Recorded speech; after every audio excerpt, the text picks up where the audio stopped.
warahmatullahi wabarakatuh. Yang kami hormati Bapak Kepala Sekolah SD Maturjo, yang kami hormati juga Bapak Ibu Guru serta karyawan dari SD Maturjo, serta tamu undangan dari komite dan sebagian wali siswa yang kami hormati juga. Pertama-tama, marilah kita panjatkan puja dan puji syukur kehadiran Allah Subhanahu wa Ta'ala yang telah memberikan rahmat pada kesempatan hari ini. Kita bisa berkumpul dalam acara penyampaian materi budaya positif di sekolah, khususnya sekolah kita. Salawat serta salam kehadiran Nabi Muhammad SAW. Semoga kita termasuk umat yang akan mendapat syafaatnya besok di hari yaumul qiyamah. Allahumma amin. Langsung saja, di sini saya sebagai penyampai materi dalam acara aksi nyata modul 1.4 persyaratan sebagai calon guru penggerak angkatan 10. Langsung saja kita masuk ke pendahuluan. Budaya positif adalah keyakinan dan nilai yang disepakati yang menjadi kebiasaan bersama yang akan dilakukan dalam waktu yang lama.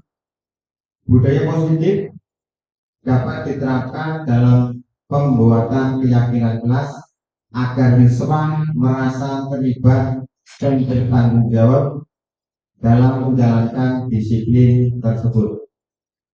Agar menjadi perubahan positif, maka perlu adanya kolaborasi antar warga sekolah.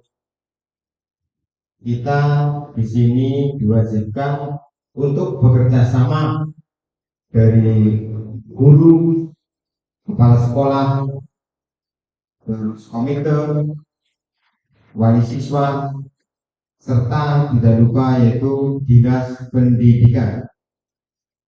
Tujuan dari kita ini adalah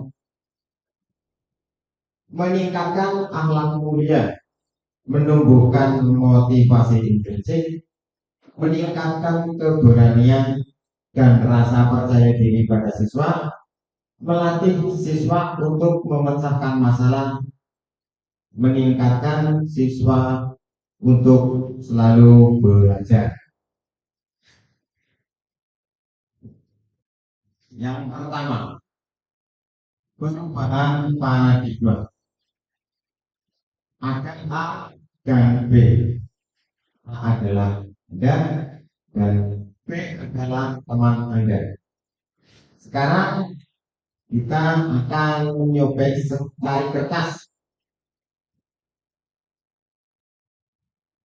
Ya, sudah. Kalau sudah, tulislah yang sangat berharga untuk Anda.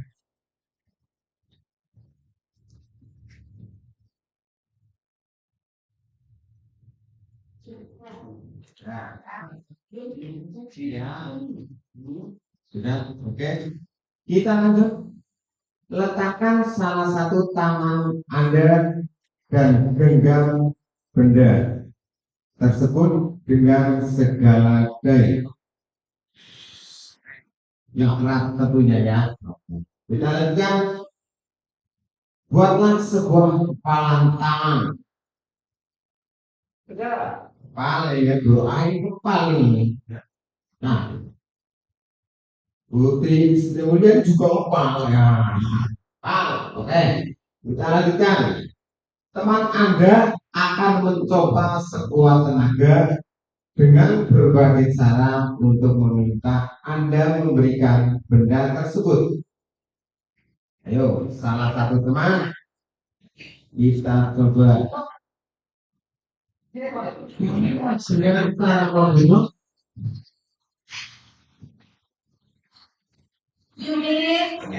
oh,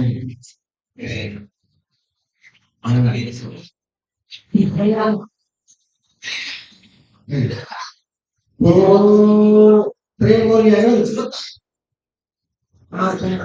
tidak memberikan dan tersebut saya menyebut kota. Oh, apakah Pak Obi memberikan pernyataan tersebut yang boleh? Sekarang Bu Kurniasih, apakah Putri Mulyani memberikan pernyataan tersebut? Oh tidak boleh. Coba sekarang kita coba dengan cara membujuknya.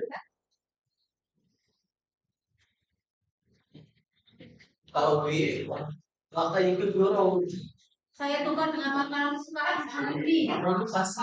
Kita mendengarkan rayuan bujukan dari Putri. Ini tolong lepaskan, ini benda yang sangat mungkin berharga bagi Anda, tapi tolong berikan kepada saya. Nanti saya akan menggantinya dengan sesuatu yang mahal juga. Saya ganti dengan satu buah mobil yang sangat mewah. Berharga dari mobil, saya ganti dengan orang tersayang.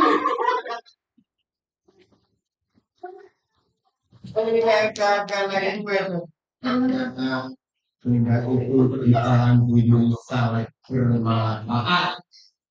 Sekarang kita coba rujukan dari Pak Santo untuk Pak Robi.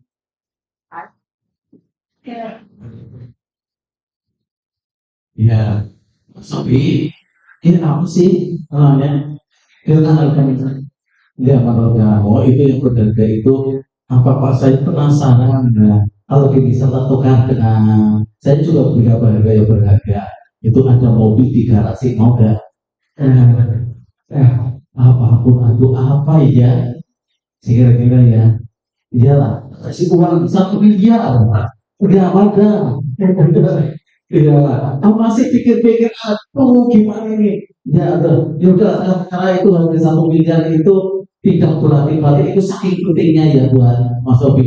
Iya, ya udahlah, saya menyerah ini. Ya. Oke, terima kasih. Ternyata Pak Santo menyerah untuk membujuk Pak Robi. Sekarang kita coba dengan cara mengherdiknya. Coba sekarang Bobi yang belum diproses. Bobi sekarang Bobi menghardik Bu Yuni.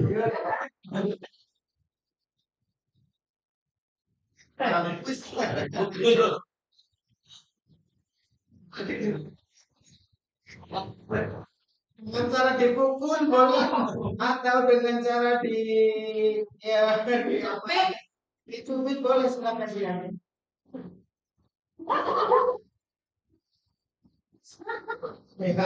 Terima kasih kepada Bu Bobi yang sudah hadir tepat waktu. Ya, ternyata dengan cara membujuk, menghardik, merayu, menyuap, bahkan uang 1 miliar Pak Santo akan diberikan kepada Pak Robi, akan tetapi tidak diizinkan sama Pak Robi. Tetap kuat untuk mendapatkan kerja itu. Terus siapa yang memegang kontrol? Jawabannya tentu kita sendiri yang memegang kontrol atas kepala tangan kita. Apakah kita akan membuka atau menutup kepala tangan kita? Itu tergantung pada diri kita masing-masing. Sesuai dengan kebutuhan dasar kita saat itu. Menurut Dr. William Gleiser, dalam kontrol teori yang kemudian hari berkembang dan dinamakan choice theory, meluruskan beberapa miskonsepsi tentang makna kontrol. Yang pertama adalah ilusi guru mengontrol murid. Yang kedua, ilusi bahwa semua penguatan positif efektif dan bermanfaat. Yang ketiga, ilusi bahwa kritik dan membuat orang merasa bersalah dapat menguatkan karakter. Yang keempat adalah ilusi bahwa orang dewasa memiliki hak untuk memaksa.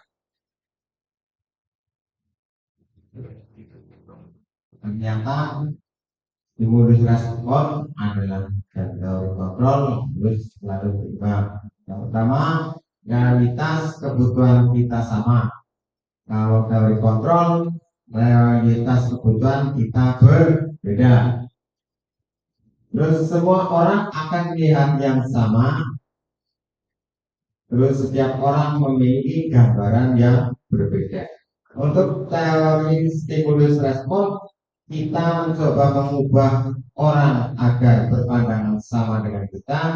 Kalau teori kontrol, kita berusaha memahami pandangan orang lain tentang dunia. Terus perilaku buruk dilihat sebagai suatu kesalahan. Kalau teori kontrol, semua perilaku memiliki tujuan. Orang lain bisa mengontrol saya. Kalau teori kontrol, hanya Anda yang bisa mengontrol diri Anda sendiri. Saya bisa mengontrol orang lain, sedangkan teori kontrol Anda tidak bisa mengontrol orang lain. Stimulus respon pemaksaan ada pada saat bujukan gagal. Teori kontrol kolaborasi dan konsensus menciptakan pilihan-pilihan baru. Stimulus respon model berpikir menang atau kalah. Teori kontrol model berpikir menang, menang, dan menang. Makna di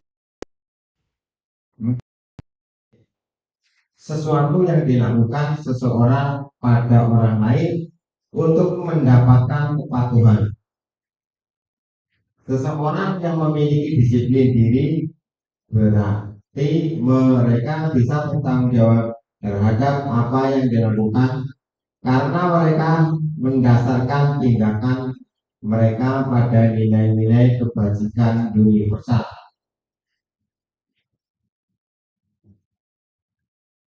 Nilai-nilai kebajikan universal.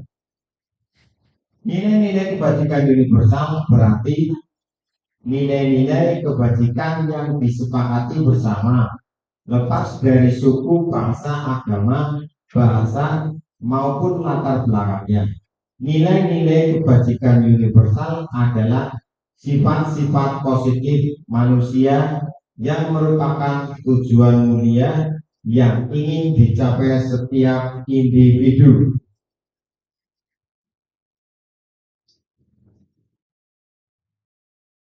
Universal.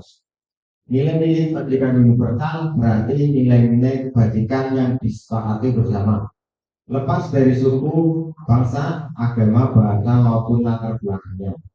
Nilai-nilai kebajikan universal adalah sifat-sifat positif manusia yang merupakan tujuan mulia yang ingin dicapai setiap individu.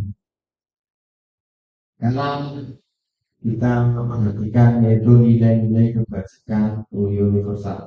Yang pertama adalah beriman, bertakwa kepada Tuhan Yang Maha Esa dan berakhlak mulia. Terus yang kedua, berkebinekaan global, yang kreatif, kritis, serta mandiri. Yang kedua adalah profil pelajar Pancasila.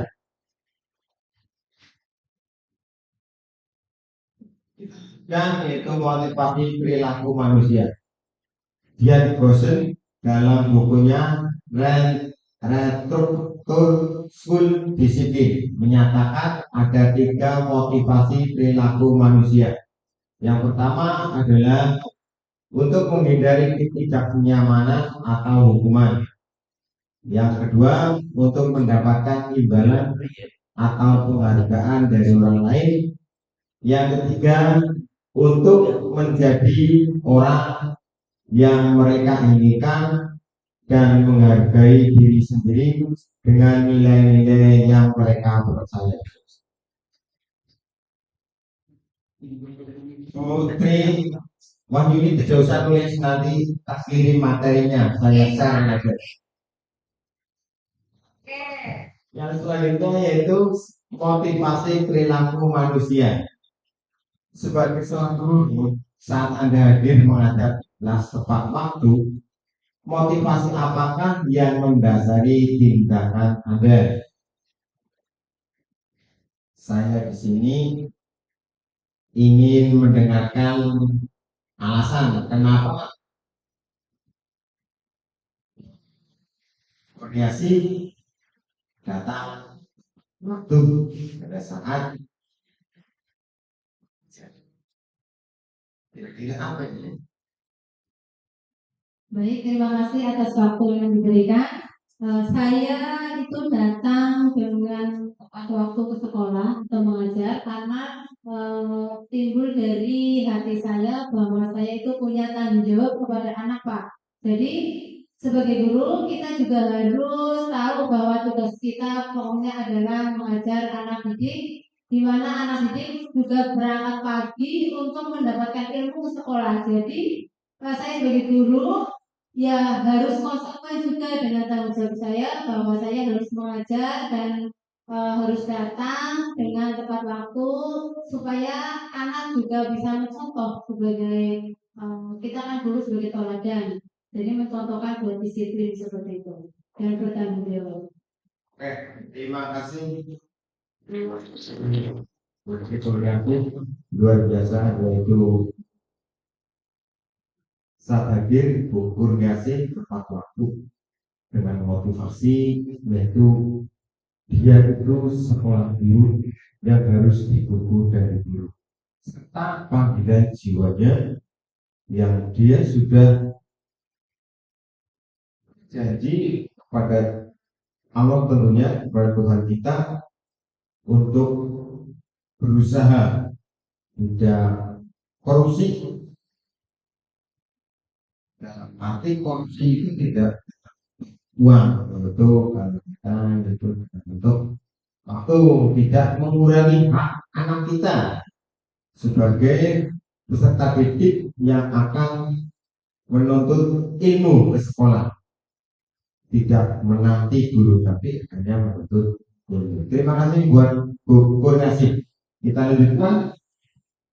Apakah Anda datang tepat waktu karena tidak ingin ditegur atau tidak? Terus, apakah karena tidak ingin mendapatkan surat peringatan atau menghindari ketidaknyamanan dan hukuman? Tentu tidak. Menghindari ketidaknyamanan. Tidak nyaman karena kita akan dirasani teman, tidak nyaman karena kita akan dirasani murid, tidak nyaman karena kita akan dirasani oleh warga sekolah. Kita lanjutkan. Atau kita akan mendapatkan pujian dari atasan, atau kita akan mendapat penghargaan sebagai karyawan ataupun guru yang berprestasi. Ya mungkin ada salah satu dari kita ada yang seperti itu, tapi tidak dengan yang di sini. Anda ingin menjadi orang yang menghargai waktu atau menghargai diri Anda sendiri sebagai teladan bagi murid-murid, karena Anda percaya tindakan Anda sebagai guru akan dicontoh oleh murid-murid Anda, yaitu dengan cara menghargai nilai-nilai diri sendiri. Manakah motivasi yang paling kuat mendasari tindakan Anda, atau bahkan kombinasi dari dua motivasi? Dari ukur niasi tadi, yaitu motivasi diri.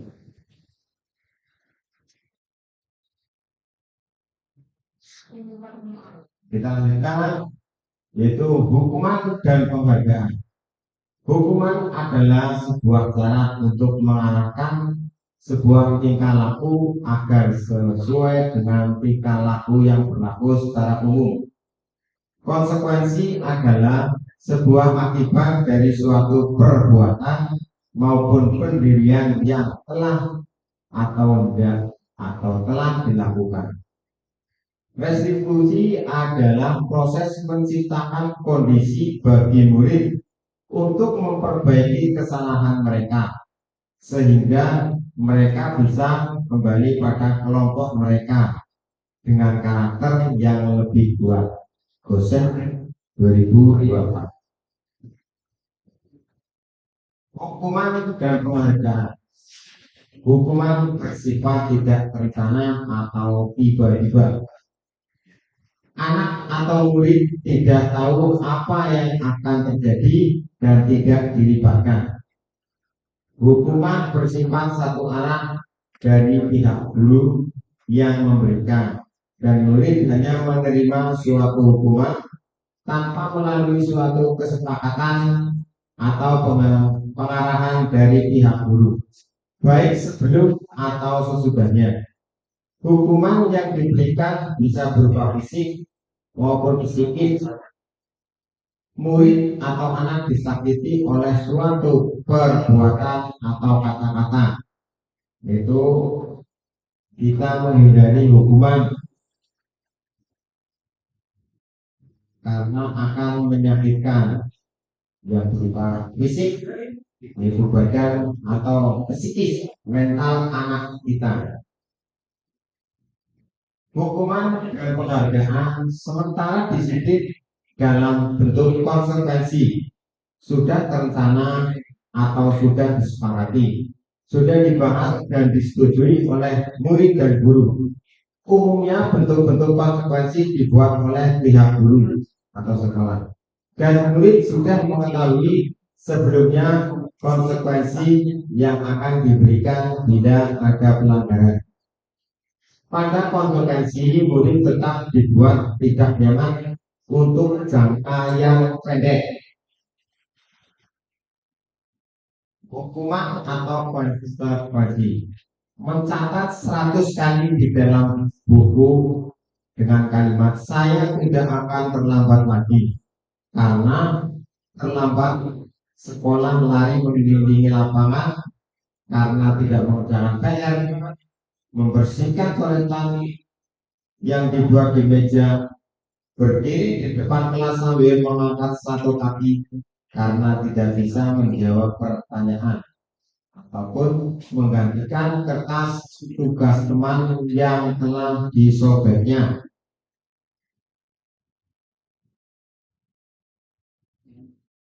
Dihukum oleh penghargaan. Alfikon mengemukakan baik penghargaan maupun hukuman adalah cara-cara mengontrol perilaku seseorang yang menghancurkan potensi untuk pembelajaran yang sesungguhnya.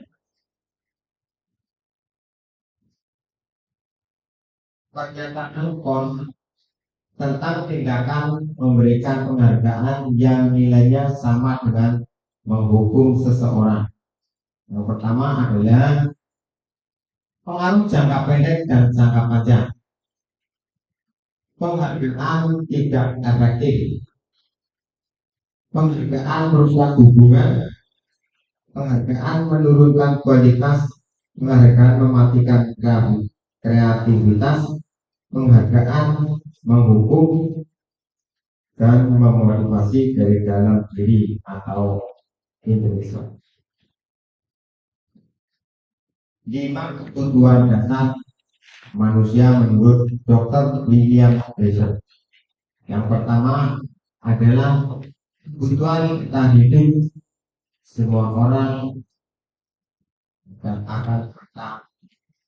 Kasih sayang, rasa diterima, yaitu kebutuhan untuk diterima dalam suatu organisasi. Penguasaan atau kebutuhan pengakuan atas kemampuan. Kebebasan atau kebutuhan akan pilihan kesenangan atau kebutuhan untuk merasa senang. Dunia berkualitas. Dunia berkualitas Anda adalah tempat khusus dalam pikiran Anda, tempat adanya Anda menyimpan gambaran representasi dari semua yang Anda inginkan. Bisa berisi orang-orang, hal-hal, dan apa saja yang terbaik dalam hidup Anda dan membuat Anda merasa bahagia dan terpenuhi kebutuhan dasar Anda. Murid kita juga mempunyai gambaran dunia berkualitas mereka.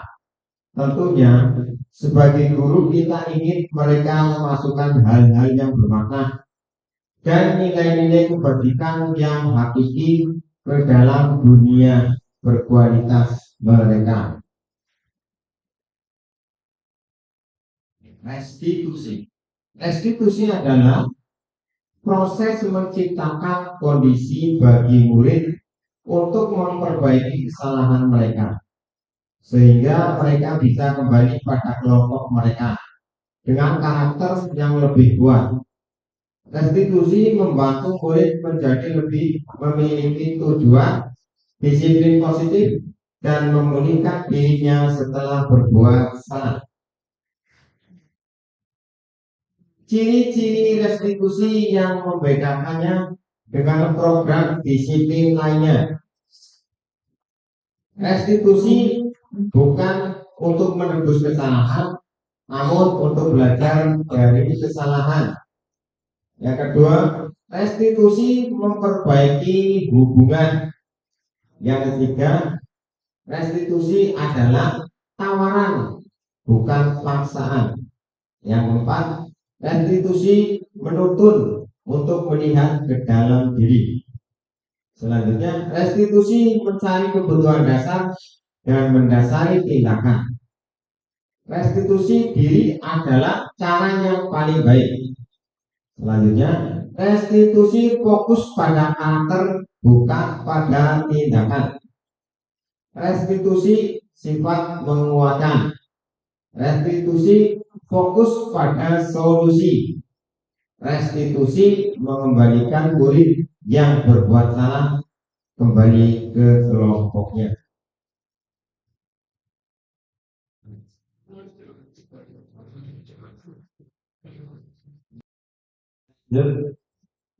Lima posisi kontrol restitusi. Gosen berkesimpulan ada 5 posisi kontrol yang diterapkan oleh seorang guru, orang tua ataupun atasan dan dalam melakukan kontrol. 5 posisi kontrol tersebut adalah: yang pertama menghukum, yang kedua membuat rasa bersalah, yang ketiga sebagai teman, yang keempat sebagai pemantau, dan yang kelima sebagai manajer. Yang pertama yaitu sebagai penghukum. Seseorang penghukum bisa menggunakan hukuman fisik maupun verbal. Guru-guru yang menerapkan posisi penghukum akan berkata dengan nada yang tinggi, "Patuhi aturan saya," atau "awas, kan samar." Yang selanjutnya yaitu mungkin, "Kamu selalu salah," mengerikan.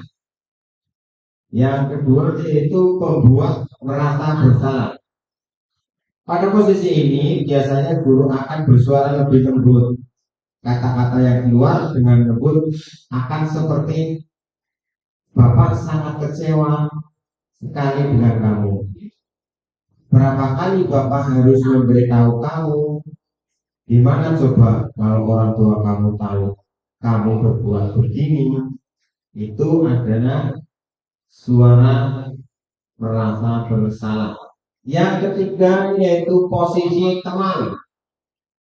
Pada posisi ini tidak akan menyakiti murid, namun akan tetap berupaya mengontrol murid melalui persuasi. Pendekatan persuasi, mereka akan berkata, "Ayo bantulah demi Bapak ya. Ayo ingat, tidak bantuan Bapak selama ini Ya sudah, kali ini tidak apa-apa, nanti Bapak bantu bereskan. Itu sebagai teman. Selanjutnya yaitu si pemantau. Pemantau berarti mengawasi. Pertanyaan yang diajukan seseorang pemantau biasanya yaitu peraturannya apa? Apa yang telah kamu lakukan? Sanksi atau konsekuensinya apa? Itu adalah pemantau. Selanjutnya yaitu sebagai manajer. Posisi manajer adalah posisi di mana guru berbuat sesuatu bersama dengan murid, mempersilahkan murid mempertanggungjawabkan perilakunya, mendukung murid agar dapat menemukan solusi atau permasalahannya sendiri. Seorang guru akan berkata apa yang kita yakini, yaitu kita harapkan kita kembali ke keyakinan kelas yang sudah disepakati antara guru murid. Terus akan berkata apakah kamu meyakininya, atau jika kamu meyakininya apakah kamu bersedia memperbaikinya. Jika kamu memperbaikinya, hal ini menunjukkan apa tentang dirimu, apa rencana kamu untuk memperbaiki hal ini. Itu adalah posisi manajer. Kita masuk ke segitiga restitusi, yaitu menurut Jan Gosen dalam bukunya Restitution Rekonstruktur School Disiplin pada tahun 2021 telah merancang sebuah tahapan untuk memudahkan para guru dan orang tua dalam melakukan proses untuk menyiapkan anaknya untuk melakukan restitusi yang bernama segitiga restitusi atau restitusi triangle. 3 tahapan segitiga restitusi, yaitu menstabilkan identitas, yang kedua validasi tindakan yang salah, yang ketiga menanyakan keyakinan. Itu adalah gambar restitusi yang lalu berhubungan. Yang pertama yaitu menanyakan keyakinan, menstabilkan identitas dan validasi tindakan yang salah. Menanyakan keyakinan yaitu keyakinan kelas apa yang telah kita sepakati, itu salah satunya. Untuk menstabilkan identitas yaitu kamu bukan satu-satunya yang pernah melakukan ini, atau setiap orang pasti pernah melakukan kesalahan. Untuk validasi tindakan yang salah yaitu kamu tentu punya alasan mengapa melakukan hal itu, atau adakah cara yang lebih efektif untuk mendapatkan apa yang kamu butuhkan. Itu adalah segitiga restitusi. Yang pertama kita bahas segitiga restitusi, yaitu menstabilkan identitas. Contoh kalimat yang dapat digunakan pada tahap menstabilkan identitas adalah berbuat salah itu tidak apa-apa, atau tidak ada manusia yang sempurna, juga bisa saya juga pernah melakukan hal seperti itu, kita bisa menyelesaikan ini, atau kamu berhak merasa begitu. Terus lagi, bapak atau ibu tidak tertarik mencari siapa yang salah, tapi ingin mencari solusi dari permasalahan ini. Itu adalah menstabilkan identitas. Yang selanjutnya yaitu validasi tindakan yang salah. Contoh kalimat yang digunakan adalah kamu pasti punya alasan mengapa melakukan hal itu. Selanjutnya, kamu boleh mempertahankan sikap itu, tapi kamu harus menambahkan sikap kamu yang baru. Selanjutnya, padahal kamu bisa melakukan yang lebih buruk dari ini ya. Tahu, kamu patut bangga pada dirimu karena kamu telah melindungi sesuatu yang membuatmu.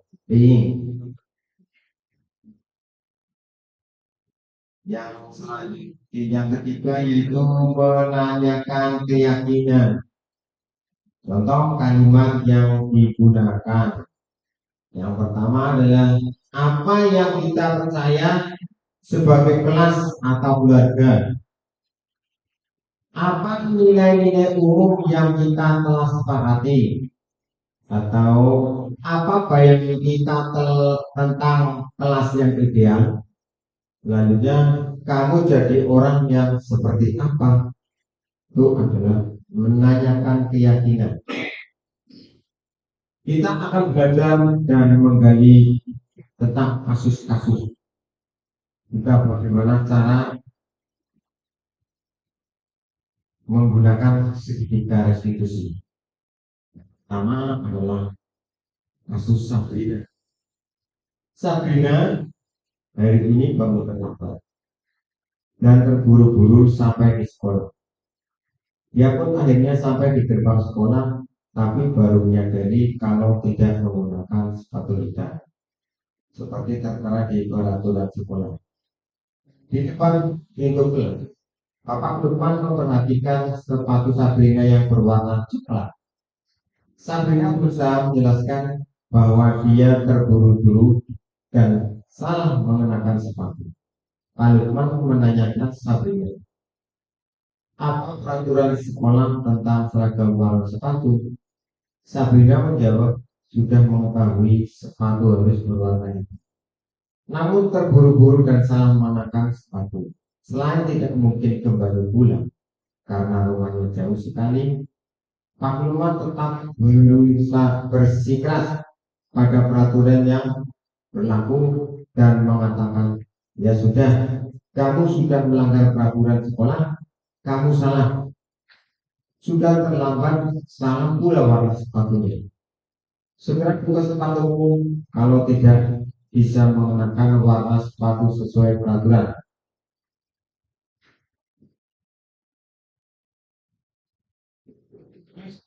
Sabrina meminta maaf dan memohon kembali kepada Pak Lukman agar tetap dapat mengenakan sepatunya dan berjanji tidak akan mengulang kesalahannya. Namun Pak Lukman tidak mau tahu. Tidak, kamu telah melanggar peraturan sekolah. Kalau tidak sanggup ambil sepatu di rumah atau diantarkan sepatu ke sekolah, ya sudah, kamu tidak bersepatu saja seharian di sekolah. Sekarang copot sepatu dan silakan belajar tanpa sepatu seharian. Sabrina pun dengan berat hati mencopot sepatunya dan memberikannya kepada Pak Lukman. Seharian dia tidak berani berkeliling sekolah karena malu dan lebih banyak berdiam diri di kelas tanpa alas sepatu. Pertanyaan pada kasus tadi. Dalam kasus di atas, kasus tadi ya, kasus Sabrina, sikap posisi apa yang diambil oleh Pak Lukman? Ada yang bisa menjelaskan? Kalau tidak, kita lanjutkan saja, nanti ada jawaban. Terus bila Pak Lukman mengambil posisi seorang manajer, apa yang dikatakan? Pertanyaan-pertanyaan seperti apakah yang akan diajukan ke Sabrina? Oke, karena tidak ada yang menjawab, tidak ada. Nah, ini adalah jawabannya. Dalam kasus di atas tadi ya, sikap posisi yang diambil oleh Pak Lukman adalah sebagai penghukum. Ya, kira-kira ini Sabrina ini sakit hati apa tidak ya? Sakit banget. Sakitnya tuh di sini.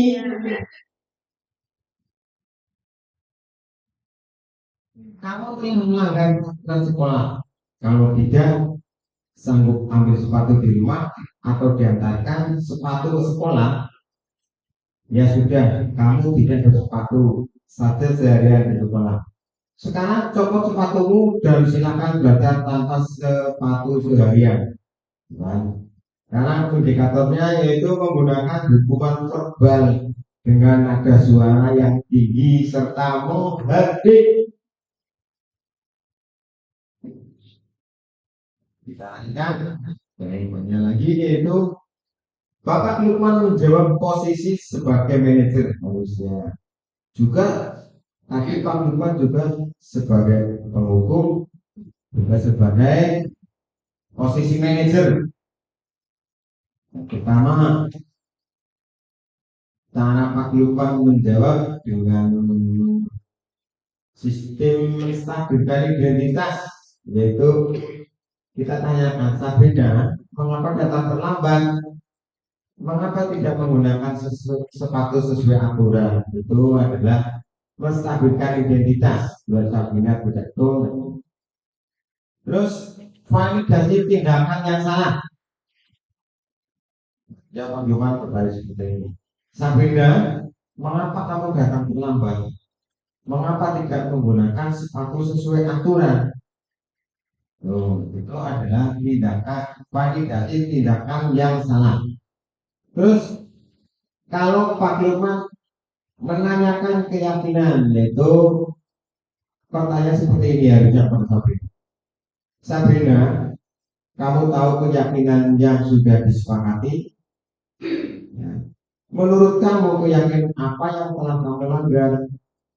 Terus, apakah kamu bersedia untuk memperbaiki kesalahan ini? Atau apa yang akan kamu lakukan agar tidak terlambat lagi? Itu adalah jawaban bukan menanyakan keyakinan. Oke, tadi itu adalah jawaban dari Pak Lukman yang sebagai manajer, sebagai menstabilkan identitas atau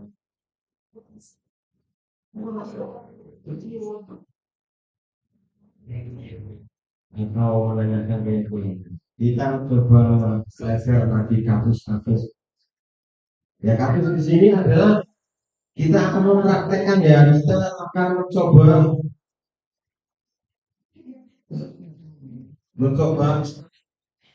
berhitung positif, ya. Yaitu menggunakan segitiga referensi. Selanjutnya yaitu kita melihat kasus tentang guru matematika. Ya, dengarkan ini ya. Saya di sini sebagai narasumber akan membacakan dengan yang pokoknya sebagus mungkin. Kalau tidak bagus ya maaf saja. Kalau tidak bisa, guru matematika dan wali kelas 8. Kita belajar bukunya SMP. Ibu Santi sakit sehingga tidak dapat masuk dan mengajar. Akhirnya dicarikan guru pengganti. Ibu Eni namanya. Ibu Eni baru 2 tahun menjadi guru SMP. Beberapa murid perempuan seperti Vivi dan Natali mengetahui hal ini, mulai menggunakan kesempatan dan bersikap seenaknya, tertawa, hahaha, dan tidak mengindahkan kehadiran Ibu Eni. Ibu Eni di sini dicuekin. Kalau saya sendiri sakit hati. Ibu Eni mencoba menyapa Vivi dan Natali dengan ramah, sambil mengingatkan mereka untuk tetap fokus pada pengerjaan tugas. Ayolah, tugasnya dikerjakan. Nanti ibu ditegur bapak kepala sekolah kalau kalian tidak kerjakan tugas. Tolong bantu ibu ya. Namun Vivi dan Natali malah jadi tertawa. Ah, ibu, santai saja kali ibu. Mereka tetap tidak mengerjakan tugas dan malah mengobrol. Mereka berdua mengobrol. Pada hari itu selesai, kita lanjutkan yaitu keesokan harinya. Ibu Santi memanggil Vivi. Ibu Santi adalah tadi sebagai wali kelas. Ibu Santi memanggil Vivi dan Natali serta menanyakan tentang laporan Ibu Eni. Ibu Santi menanyakan apakah mereka bersedia melakukan atau memperbaiki permasalahan yang ada.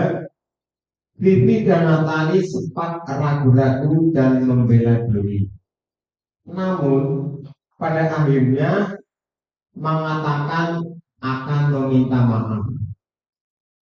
Ibu Santi menanggapi bahwa tindakan itu boleh saja dilakukan jika mereka sungguh-sungguh ingin meminta maaf. Namun Ibu Santi menanyakan kembali apa yang mereka bisa lakukan untuk menggantikan rasa tidak dihormati Ibu Santi. Baik Vivi maupun Natali mengakui bahwa perilaku mereka tidak sesuai dengan keyakinan kelas. Ibu Santi melanjutkan kembali apa yang akan mereka lakukan untuk memperbaiki masalah. Apakah ada gagasan? Setelah berpikir sejenak, Natali dan Vivi mengusulkan bagaimana kalau mereka mengadakan sebuah diskusi kelompok dengan teman-teman sekelasnya. Tema yang mereka pilih adalah penerapan keyakinan kelas, terutama tentang sikap saling menghormati dan bagaimana penerapannya di kehidupan sehari-hari di sekolah. Usul keduanya adalah mengirim email pada Ibu Eni tentang gagasan mereka tersebut. Mereka pun memberitahu Ibu Eni bahwa mereka telah memberitahu kepala sekolah Pak Hasan bila lain waktu ada ketiadaan guru, maka mereka akan mengusulkan Ibu Eni sebagai guru pengganti.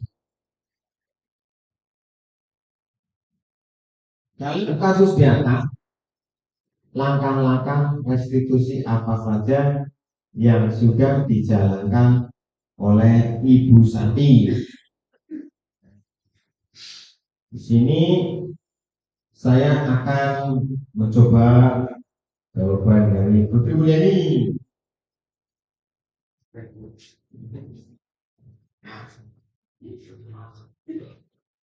Terima kasih waktu yang telah diberikan kepada saya. Saya akan mencoba menjawab di kasus yang kedua ini. Validasi tindakan yang salah itu adalah tindakan boleh saja dilakukan bila kalian sungguh-sungguh ingin meminta maaf. Apakah yang bisa kalian lakukan untuk menggantikan rasa tidak hormat Ibu Santi? Seperti itu Pak, terima kasih. Oke, terima kasih untuk Bu Mulyani terjawab dari kasus tadi, yaitu kasus Ibu Santi.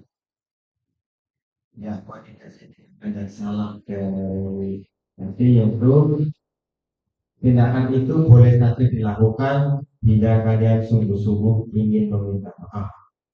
Terus yang kedua adalah apakah yang bisa kalian lakukan untuk menggantikan rasa tidak dihormati Ibu Santi? Itu adalah tindakan yang salah. Kita lanjutkan, yaitu menanyakan keyakinan. Apa yang akan kalian lakukan untuk memperbaiki masalah? Apa ada gagasan? Itu adalah yang menanyakan keyakinan.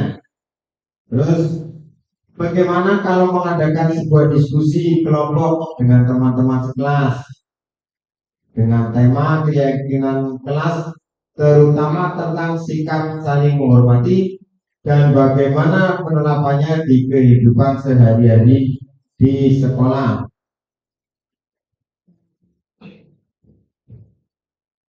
Yaitu menanyakan keyakinan kelas. Yang pertama adalah apa yang akan kalian lakukan untuk memperbaiki masalah? Apa ada gagasan? Tuh. Nah, yang kedua adalah menyampaikan kepada Ibu Eni bahwa telah memberitahu kepala sekolah, yaitu Pak Hasan, bila lain waktu ada ketiadaan guru, maka mereka akan mengusulkan Ibu Eli sebagai guru pengganti. Di sini Vivi dan Natali merasa bersalah karena sudah tidak menghormati Ibu Eni. Lain waktu ingin dikembalikan oleh Eni dengan cara dia akan menghormatinya, yaitu mengubah sikapnya. Yang selanjutnya yaitu mengirim email kepada Ibu Eni tentang diskusi kelompok yang dilakukan oleh Natali dan Vivi. Terus, menurut Anda, apakah restitusi yang diusulkan Vivi dan Natali sudah sesuai dengan pelanggaran yang telah dibuat? Terus, apakah langkah-langkah restitusi yang telah diusulkan mereka? Nah, pertama adalah yang dibuat adalah mengadakan sebuah diskusi kelompok dengan teman-teman sekelasnya dengan tema penerapan keyakinan kelas. Yang kedua yaitu mengirim email kepada Ibu Eni tentang gagasan mereka. Yang ketiga yaitu memberitahu kepala sekolah Pak Hasan, bila lain waktu ada ketiadaan guru, maka mereka akan mengusulkan Ibu Eni sebagai guru pengganti. Itu adalah restitusi yang diusulkan oleh Vivi dan Natali. Dalam kasusnya, posisi apakah yang telah diambil Ibu Eni dalam menangani Vivi dan Natali? Pertama yaitu posisi membuat merasa bersalah dengan berkata, ayolah tugasnya dikerjakan. Nanti ibu guru ditegur bapak sekolah kalau kalian tidak mengerjakan tugas. Yang selanjutnya yaitu sebagai posisi teman dengan berkata, tolong bantu ibu ya. Sebagai posisi teman. Yang tadi sebagai posisi merasa bersalah adalah ulangi, ayolah tugasnya dikerjakan, nanti ibu ditegur. Terus jika anda sebagai Pak Hasan atau kepala sekolahnya Vivi dan Natali juga Ibu Eni, apa yang adalah modal yang ditempuh oleh Ibu Santi adalah sudah sesuai langkah yang ditempuh Ibu Santi, yaitu Ibu Santi sudah melakukan rasa bersalah dan posisi teman, akan tetapi belum menstabilkan identitas. Jadi penanganan kasus di sini belum ada yang menstabilkan identitas. Kita lanjut. Ini ada kasus lagi yang selesai dengan sampul. Di sini Ibu Dani sedang menjelaskan pelajaran bahasa Inggris di papan tulis. Namun beliau memperhatikan bahwa Fajar malah tiduran dan tampak acuh tak acuh pada pelajarannya. Fajar coba jawab pertanyaan nomor 3. Maju ke depan dan kerjakan di papan tulis. Fajar pun tampak malas-malasan maju ke depan. Dan sampai di depan papan tulis pun Fajar hanya diam terpaku sambil memegang buku bahasa Inggrisnya dan memainkan spidol di tangannya. Ayo Fajar, makanya jangan tidur-tiduran. Lain kali perhatikan. Sudah sana, duduk kembali. Kira-kira siapa yang bisa? Tanya Bu Dani. Fajar pun kembali duduk di bangkunya. Hal seperti ini sudah sekali terjadi pada Fajar. Seperti tidak memperhatikan acuh dan tak acuh, dan nilai-nilainya pun tidak terlalu baik untuk pelajaran bahasa Inggris.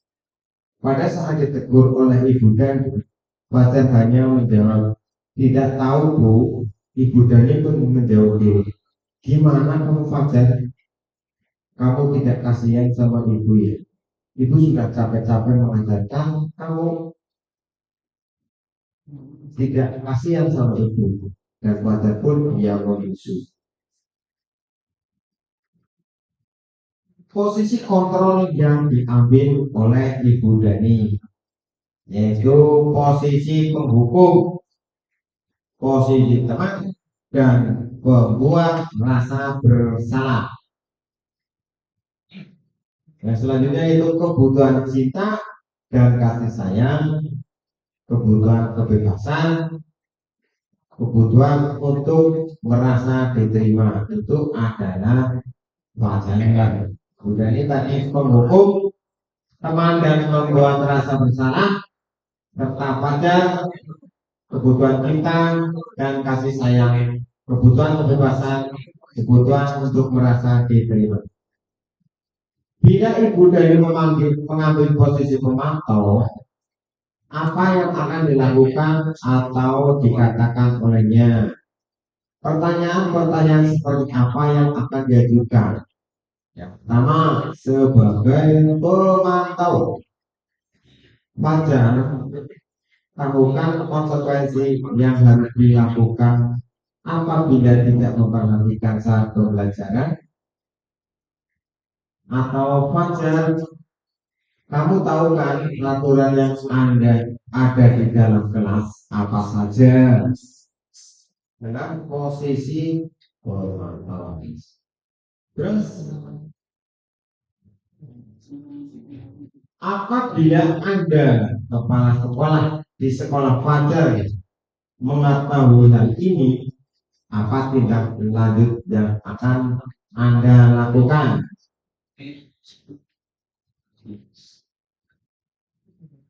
Yang pertama adalah akan melakukan pendekatan personal dengan memanggil Ibu Dani dan Fajar di waktu yang tidak bersamaan untuk mencari informasi atau permasalahan yang terjadi. Setelah itu bertindak sebagai posisi manajer untuk menyelesaikan permasalahan antara Ibu Dani dan Fajar dengan menggunakan tahap-tahap restitusi.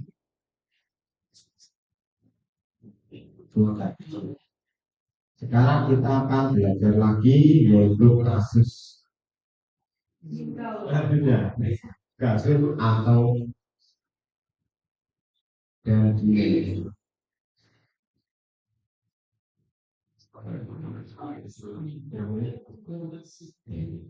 atau Daniel sedang bermain bersama di lapangan basket, tiba-tiba terlibat dalam lubang pertengkaran adu mulut. Dino pun menjadi emosi dan mengadakan kontak fisik, menarik meja Anto dengan kasar sampai kaki terlepas 3. Pada saat itu guru piket langsung melerai mereka dan membawa mereka ke ruang kepala sekolah.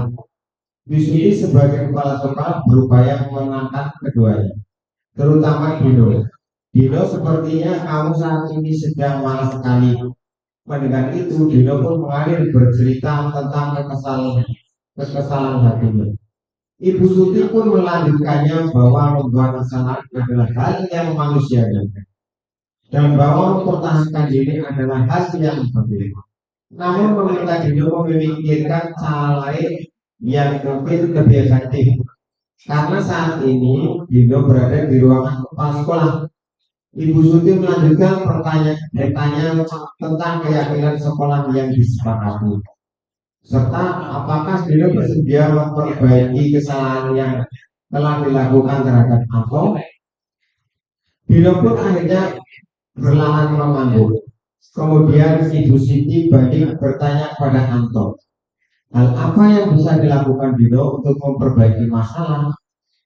Anto menjawab, saya perlu kancing saya diperbaiki, Bu. Ibu saya akan marah kalau lihat kancing baju saya sampai copot 3. Ibu Suti pun kembali bertanya kepada Dino, apakah yang akan dia lakukan untuk menggantikan 3 kancing atau yang selepas? Dino berpikir sejenak. namun menjawab, wah tidak tahu Bu, saya les kembali mungkin ya Bu. Ibu Suti berpikir sebentar dan menanggapi, kalau Dino akan mudah terlepas kembali Dino, bagaimana kalau menjahitnya saja? Bersediakah kamu? Dino tampak ragu-ragu menanggapi, menjahit? Mana saya tahu bagaimana menjahit Bu. Ibu Susi meneruskan, apakah kamu bersedia belajar menjahit? Dino berpikir sejenak dan memandang ke meja Anto dan menanggapi, yang mengajari saya siapa Bu? Dengan cepat Ibu Suti menjawab, Pak Irfan, guru tata busana. Dia kembali diam sejenak, memandang ke meja Anto yang tampak lancip. Akhirnya Dino mengangguk tanda menyetujui dan sepanjangnya Dino belajar menjahit dan memperbaiki kemeja Anto.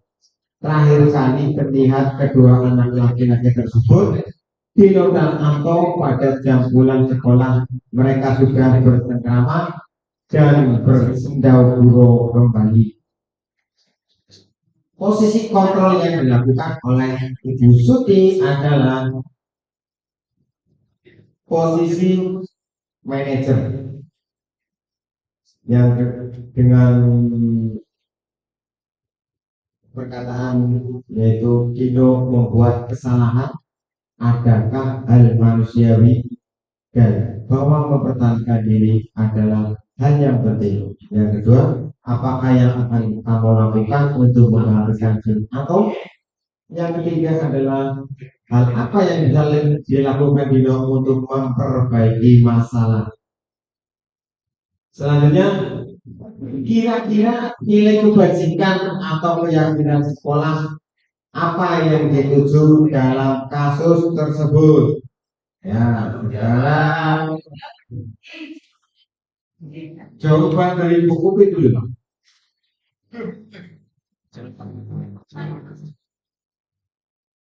Pak, oke. Ya, baik. Terima kasih atas waktunya. Saya akan mencoba menjawab pertanyaan yang tadi disampaikan oleh Pak Jalil. Yang pertama itu bertanggung jawab, Pak. Kemudian peduli, saling menghormati, saling menghargai, serta mandiri. Begitu, Pak. Ya, berarti Kak Robi dari tadi sudah memperhatikan dari pembekalan saya, yaitu pertama yang bertanggung jawab, peduli, saling menghormati, dan saling menghargai serta mandiri. Oke, itulah tadi hasil pemaparan tentang diskriminasi positif. Kita berbagi cerita, kita berbagi masalah, kita mencari solusi, kita berbagi solusi. Semoga bermanfaat pada kesempatan kali ini. Kita tutup dengan bacaan hamdalah bersama. Alhamdulillah. Wassalamualaikum warahmatullahi wabarakatuh.